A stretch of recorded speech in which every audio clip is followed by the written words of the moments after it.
I would recommend Welcomemat to new businesses, to established businesses, because what happens is, as the years go on, you don't want to become stagnant.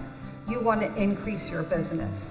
And one of the ways to increase your business is to introduce yourself to the new move-ins, the people that have just moved into the area. You want to introduce yourself to them and explain to them all the products that you have. And that way, again, your business doesn't stagnate. It continues to grow and prosper. We're not only just the owners, we work the restaurant, literally work the restaurant. So the time is minimal.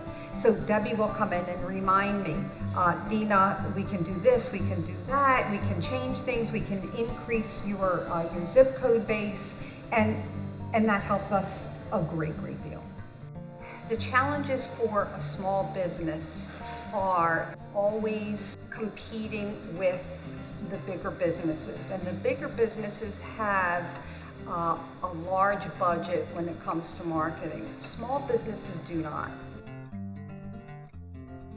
What we are charged through Welcomemat is minimal compared to the business that it brings in.